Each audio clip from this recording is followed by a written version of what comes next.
Komisi Pemberantasan Korupsi KPK resmi menahan Bupati salah satu provinsi atau salah satu kabupaten yaitu Bangkalan atas nama Abdul Latif Amin Imron dalam kasus dugaan suap jual beli jabatan.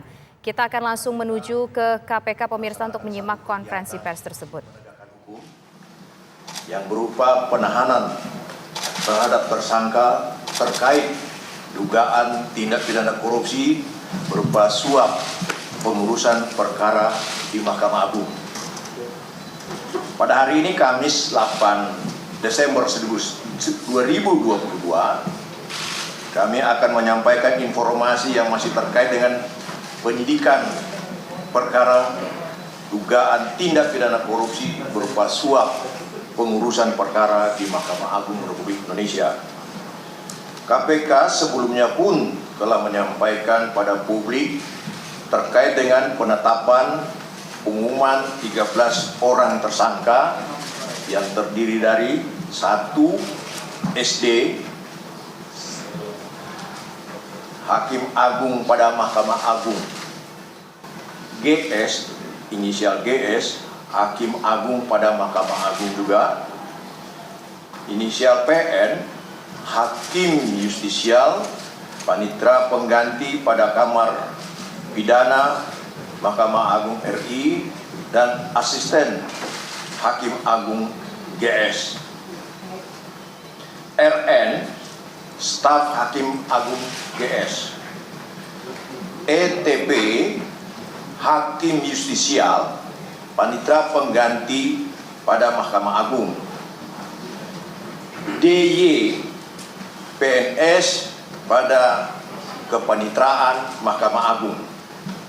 MH, PNS pada Kepanitraan Mahkamah Agung. NA, PNS Mahkamah Agung. AB, PNS Mahkamah Agung. YP, pengacara. ES, pengacara. HT, swasta, debitur Koperasi Simpan Pinjam ID. Kemudian yang ke-13, IDKS, swasta, debitur Koperasi Simpan Pinjam ID.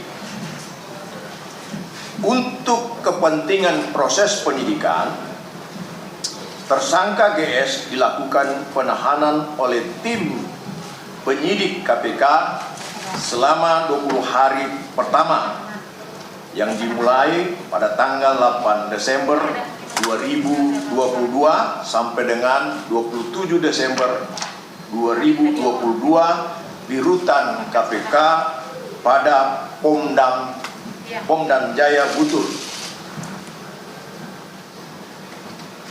Konstruksi perkaranya diduga telah terjadi bermulai di awal tahun 2022, adanya perselisihan di internal Koperasi Simpan Pinjam ID, kemudian terjadi pelaporan perkara pidana dan gugatan perdata yang berlanjut hingga proses persidangan di Pengadilan Negeri Semarang.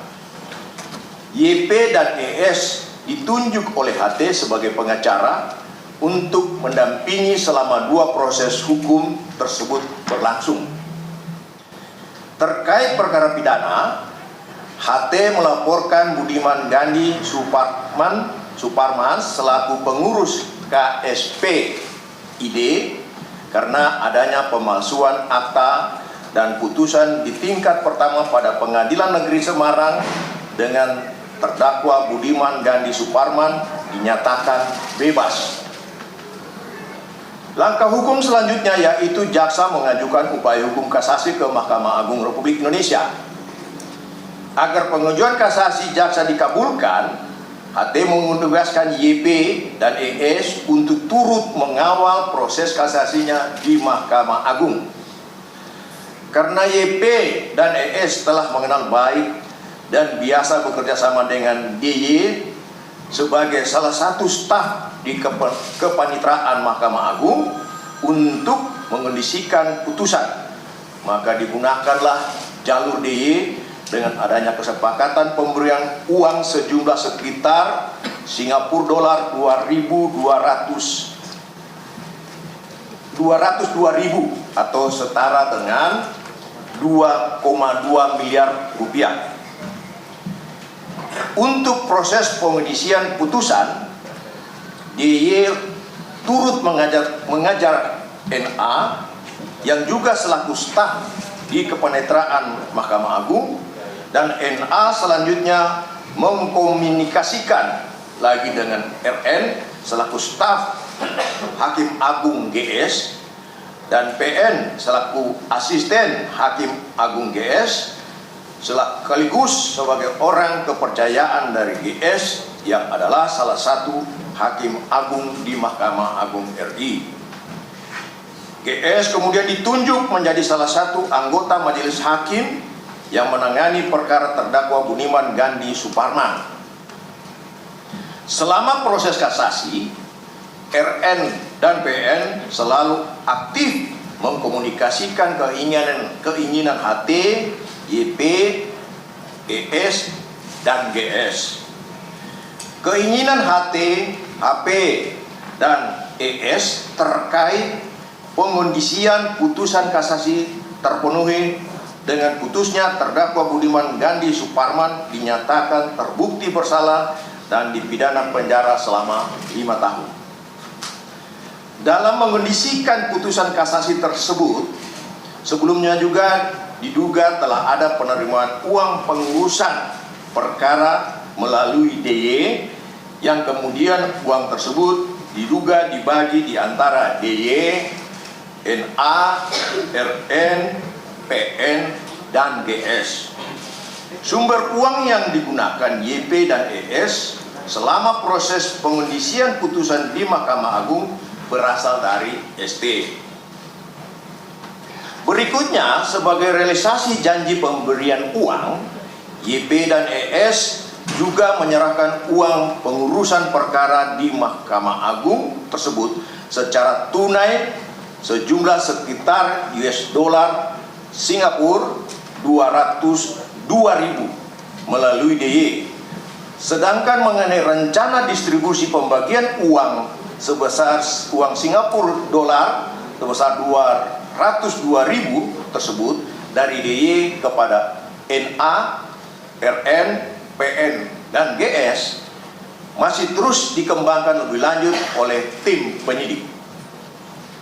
Tersangka disangkakan melanggar: pertama, tersangka HT, YP, dan ES sebagai pemberi disangka melanggar pasal 5 ayat 1 huruf A atau B atau pasal 13 atau pasal 6 ayat 1 huruf A Undang-Undang Nomor 31 Tahun 1999 tentang pemberantasan tindak pidana korupsi sebagaimana telah diubah dengan Undang-Undang Nomor 20 Tahun 2001 tentang perubahan atas Undang-Undang Nomor 31 Tahun 99 tentang pemberantasan tindak pidana korupsi Yunto pasal 55 ayat 1 ke 1 KUHP. Kedua, tersangka GS bersama-sama PN, RN, NA, dan DY sebagai penerima disangka melanggar pasal 12 Hakim Agung Ghazal Basaleh yang ditahan oleh Komisi Pemberantasan Korupsi. Ya, ini terkait dengan pemirsa kasus suap dalam sebuah korupsi ditangani di PN di Semarang pada saat itu, dan diduga yang bersangkutan ini Hakim Agung ini menerima uang suap sebesar sekitar 200.000 US Singapura, dan ini kalau dikurskan sekitar lebih dari 2,2 miliar Andro ya.